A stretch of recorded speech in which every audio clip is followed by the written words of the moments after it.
sabay para akong inaalon at nalulunod sa batikos ng mundo, sa kung ano lamang ang kaya ko.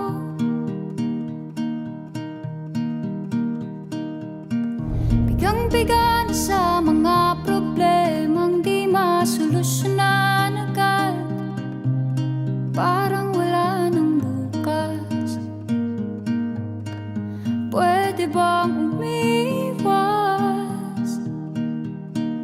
Hinahanap ang sarili, ngunit di nakakayanan sa ligaw na dinadaanan ko.